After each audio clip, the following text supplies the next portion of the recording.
ஓம் நம சிவாய! குருவாழ்க குருவே துணை. ஆன்மீக நண்பர்களுக்கு வணக்கம். இன்னைக்கு நாம இந்த வீடியோ பதிவுல பார்க்க போற தகவல் என்னன்னு கேட்டீங்கன்னா, கணவன் மனைவிய வசப்படுத்தக்கூடிய ஒரு சக்தி வாய்ந்த வசியமை. இதை எப்படி செய்கிறது?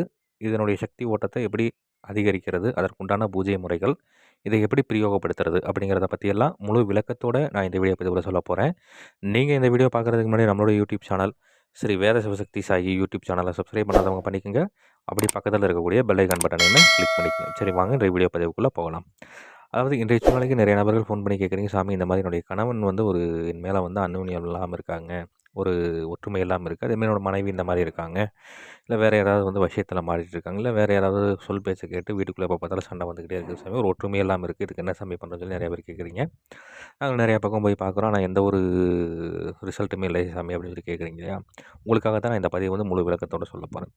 நான் இப்போ சொல்லக்கூடிய இந்த மையம் நீங்கள் முறையாக செய்து இதனுடைய பூஜை முறைகளை கொடுத்து இதனுடைய சக்தி ஓட்டத்தை அதிகரித்து இதை நீங்கள் பிரயோகப்படுத்திட்டு வரீங்க அப்படிங்கிற பட்சத்தில் நல்ல ஒரு கணவன் மனைவியிடையே ரொம்ப அந்யோன்யம் அதிகரிக்கிறத நீங்கள் கண்கூடாவே பார்க்க முடியும். இல்லை வேறு ஏதாவது விஷயத்தில் இந்த மாதிரி இல்லை வேறு யாராவது சொல்லி கொடுத்து அவங்களுடைய பேச்சை கேட்டு இருந்தாலுமே அது எல்லாத்தையும் பூராத்தையும் முறுவாடு போட்டு மீண்டும் உங்களுடைய கட்டுப்பாட்டுக்குள்ளே இருக்கிற மாதிரியான ஒரு சூழ்நிலையை உருவாக்கி உங்களுடைய கட்டுப்பாட்டுக்குள்ளே கொண்டு வந்துடும். அந்தளவுக்கு நல்ல ஒரு கை மேலே வளர்ந்துடக்கூடிய மெய்முறைன்னு சொல்லி சித்திரை நூட்களில் குறிப்பிடப்பட்டிருக்கு. சரி, இது எப்படி பண்ணணும் என்ன ஏது அப்படின்னு சொல்லி பார்த்தோம்னா, செய்கிறதுக்கு ஏற்ற நாள் எப்போ அப்படின்னு சொல்லி கேட்டிங்கன்னா, கிரகண நேரங்களில் பண்ணலாம். அப்படி இல்லைன்னா அமாவாசை நாட்களில் நீங்கள் பண்ணுற மாதிரி இருக்கும். சரிங்களா? அமாவாசை நாள் அன்றைக்கி காலையில் சூரியன் உதயத்திற்கு முன்னாடியே ஆலமரத்தினுடைய வடக்கு திசையில் ஆழம் விழுதுங்களா, அந்த விழுதை ஒரே வெட்டாக வெட்டி அந்த விழுது கீழே விழுகிறதுக்கு முன்னாடியே ஒரு வெள்ளை காட்டன் துணி வச்சு அதை பிடிச்சிக்கணும். சரிங்களா? அந்த விழுது பூமியை தொற்றக்கூடாது. அந்த மாதிரி அந்த விழுதை முறையை எடுத்துக்கிட்டு அது கூட என்னன்னு சொல்லி கேட்டிங்கன்னா, தொட்டால் வாடி மூலிகை இலை இருக்குது இல்லைங்களா, அதனுடைய சாறு, திகைப்பூண்டினுடைய சாறு, இதெல்லாத்தையும் நீங்கள் முறையாக சேகரித்து வச்சுக்கணும். சேகரித்து வச்சுட்டு இது கூட கருங்கோழி முட்டையினுடைய வெள்ளை ஓடு இருக்குது இல்லைங்களா, அந்த ஓட்டினுடைய சுண்ணம், அதை எப்படி செய்யணுங்கிறது இதுக்கு முன்னாடி நான் ஒரு வீடியோவில் கொடுத்துருக்குறேன், அதை பார்த்து தெரிஞ்சுக்குங்க. அந்த ஓட்டினுடைய சுண்ணத்தையும் நீங்கள் முறையாக சேகரித்து வச்சுக்கணும்.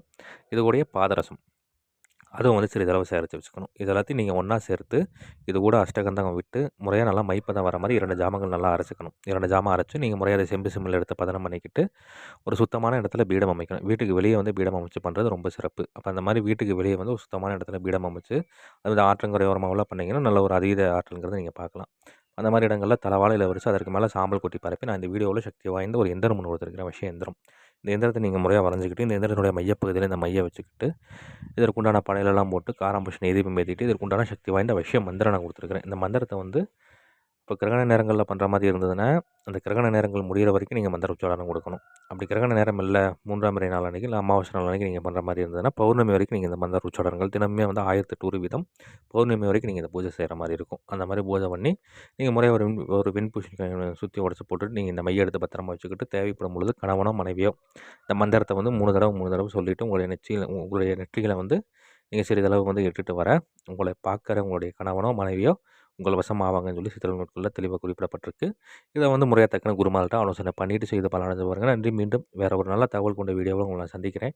அதுக்கு முன்னாடி நம்மளோட யூடியூப் சேனல் ஸ்ரீ வேத சிவசக்தி சாயி யூடியூப் சேனலை சப்ஸ்கிரைப் பண்ணாதவங்க பண்ணிக்கோங்க. அப்படியே பக்கத்தில் இருக்கக்கூடிய பெல் ஐக்கான் பட்டனையுமே கிளிக் பண்ணிக்கோங்க. சரி, நன்றி, வணக்கம், வாழ்க வளமுடன். ஓம் நம சிவாய! குருவாழ்க குருவே துணை.